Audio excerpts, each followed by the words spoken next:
siapa ya?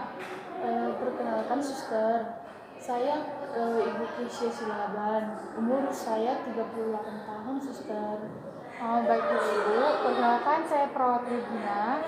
Di sini saya akan melakukan penyuluhan mengenai keluarga berencana atau yang sering kita sebut dengan KB. Sebelumnya saya ingin menanya Ibu, apakah Ibu bersedia? Bersedia suster. Baiklah Ibu, di sini saya sudah membuat sebuah leaflet. Kita bisa perhatikan Ibu sama-sama. KB atau keluarga berencana adalah gerakan untuk membentuk keluarga yang sehat dan sejahtera dengan membatasi angka kelahiran di keluarga tersebut. Nah, seperti yang kita tahu Ibu, di Indonesia ini kan tingkat kelahirannya itu sangat tinggi. Dan kita juga Indonesia termasuk negara nomor 4 paling banyak penduduknya di dunia. Nah, itu sebabnya pemerintah menggalangkan program KB tersebut atau keluarga berencana ini dengan slogannya itu 2 anak lebih baik. Nah, jika Ibu ingin menunda kehamilan atau ingin merencanakan jarak dari antara kehamilan pertama dengan kehamilan kedua atau kehamilan ketiga dengan kehamilan keempat, Ibu bisa menggunakan program KB ini. Nah, program KB ini didukung oleh beberapa metode. Yang pertama itu ada metode implan, di mana implan ini ada sebuah alat kecil ukurannya 40 cm Ibu, itu dimasukkan ke bawah lengan kulit lengan atas dalam Ibu. Nah, itu dengan melakukan metode insisi atau sedikit pembedahan kecil untuk memasukkan alat tersebut. Nah, tingkat kegagalannya itu 0,5%. Sedangkan efektivitasnya itu bisa digunakan jangka waktunya 3 tahun Ibu. Jadi kita tidak perlu melakukan implan setiap bulannya karena sekali implan saja sudah dapat mencegah kehamilan selama 3 tahun. Nah, selanjutnya itu ada IUD, seperti yang kita lihat di atas Ibu. Itu alatnya seperti huruf T. Nah, ini alat kecil ini dipasang ke dalam rahim Ibu. Nah, efektivitasnya ini 10 itu bisa digunakan jangka waktunya 3 tahun Ibu. Jadi kita tidak perlu melakukan implan setiap bulannya karena sekali implan saja sudah dapat mencegah kehamilan selama 3 tahun. Nah, selanjutnya itu ada IUD, seperti yang kita lihat di atas Ibu. Itu alatnya seperti huruf T. Nah, ini alat kecil ini dipasang ke dalam rahim Ibu. Nah, efektivitasnya ini 10 tahun. Jadi jika Ibu sudah menggunakan IUD ini, bisa digunakan atau mencegah kehamilan selama 10 tahun ke depan. Untuk tingkat kegagalannya sendiri yaitu 0,6 sampai 0,8%. Siapa saja yang bisa menggunakan metode IUD ini? Setiap wanita bisa menggunakan IUD. Alat ini digunakan 48 jam setelah melahirkan atau setelah 4 pekan kelahiran. Selanjutnya ada metode suntik. Metode suntik KB ini digunakan dengan 2 cara. Yang pertama dengan metode suntik KB yaitu 1 bulan. Jadi setiap 1 bulan sekali Ibu wajib melakukan suntik KB jika masih ingin menunda kehamilan. Ada metode yang keduanya itu yaitu dengan menggunakan suntik KB selama 3 bulan. Jadi dalam metode suntik ini Ibu bisa memilih dengan 2 cara. Yang pertama itu sebulan sekali dan yang kedua yaitu 3 bulan sekali. Untuk tingkat kegagalannya yaitu 0,2 sampai 6%.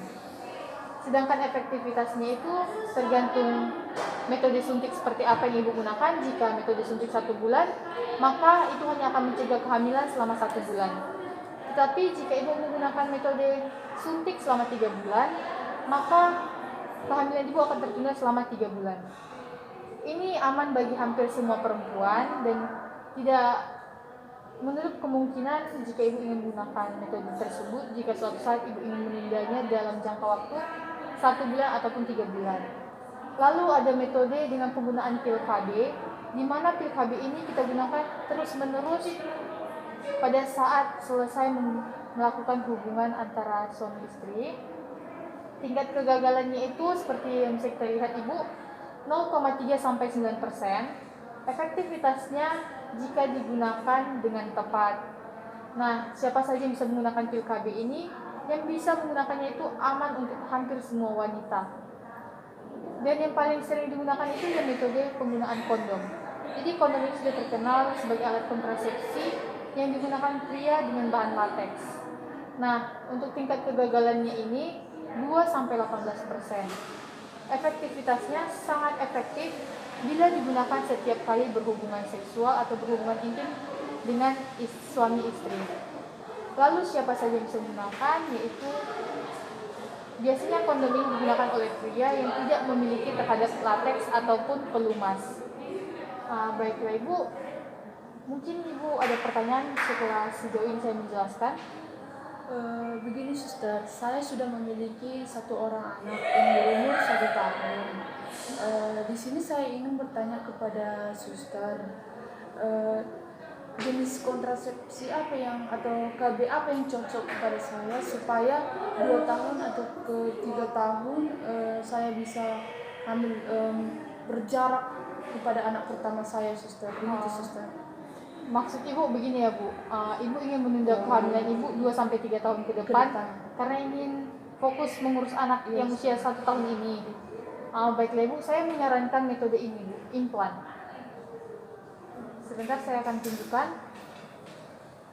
Ini Bu, implan atau alat kontrasepsi ini bisa digunakan sekali saja, tetapi sudah bisa menunda kehamilan selama 3 tahun ke depan.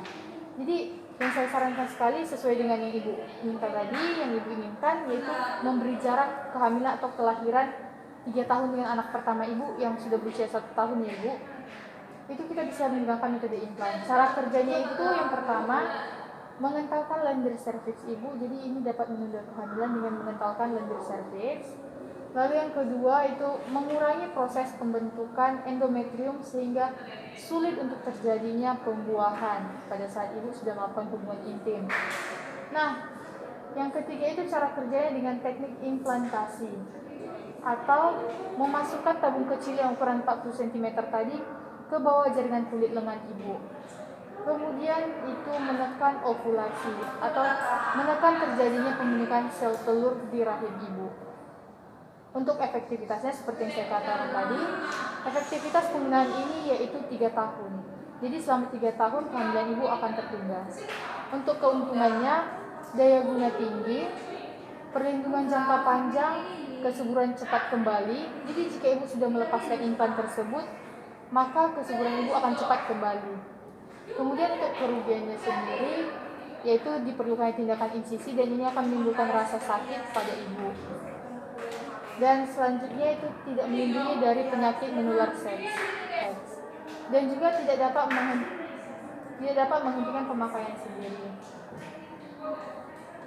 Jadi metode yang sangat saya sarankan kepada Ibu yaitu metode implan tersebut, karena ini cukup sekali pemasangan saja, maka akan menunda kehamilan Ibu selama 3 tahun ke depan. Mungkin ada yang ingin Ibu tanyakan lagi? Ada suster, begini suster. Jadi suster, setelah saya digunakan implan, saya saat berhubungan intim kepada suami saya, apakah kondom bisa digunakan atau tidak? Perlu juga atau tidak suster? Gitu. Baiklah Ibu, walaupun sudah menggunakan implan, itu tergantung persetujuan suami istri juga ya Bu. Jika Ibu ingin menggunakan kondom, tidak masalah, itu tidak akan mengganggu dari proses implan tersebut. Karena kan kondom digunakan pada penggunaan luar, bukan dalam tubuh. Jadi jika Ibu tidak ingin menggunakan juga tidak masalah, karena dengan penggunaan implan ini maka proses kehamilan Ibu akan terhambat selama 3 tahun. Jadi proses pembuahan itu akan sulit terjadi selama 3 tahun. Dan tidak menutup kemungkinan juga jika Ibu ingin menggunakan kondom, ya tidak masalah juga sih Ibu. Itu tergantung persetujuan suami istri juga Bu. Pertanyaan saya masih ada suster, gini, apakah ada efek samping penggunaan implan ini kegiatan saya sehari-hari jika sudah dipasang suster? Bagaimana kegiatan saya sehari-hari? Baiklah, untuk efek sampingnya mungkin di awal penggunaan implan ya Bu. Di awal penggunaannya ini, pemasangannya itu kan dilakukan tindakan insisi. Nah itu kan seperti ada pembedahan kecil di bawah kulit, di jaringan kulit Ibu, karena memasukkan alat kecil tadi ke bawah jaringan kulit lengan. Ya mungkin pada awal-awal pembedahan, sebulan atau 2 bulan ya Ibu tidak bisa melakukan kegiatan-kegiatan berat menggunakan lengan tersebut, karena kan luka operasinya atau luka dari insisi tersebut belum sembuh total. Jadi diharapkan kepada Ibu untuk tidak melakukan pekerjaan berat selama awal-awal penggunaan implan tersebut. Tetapi untuk beberapa bulan ke depannya atau beberapa tahun ke depannya selama penggunaan implan ini tidak akan mempengaruhi kegiatan sehari-hari ibu. Baiklah, mungkin ada yang ingin ibu tanyakan lagi? Sudah suster. Baiklah ibu, saya ucapkan terima kasih kepada ibu karena sudah menyediakan waktu ibu untuk penyuluhan keluarga berencana yang saya galakkan ini. Sebelumnya saya mohon maaf jika ada kata atau tingkah laku saya yang salah ibu. Dan terima kasih ibu.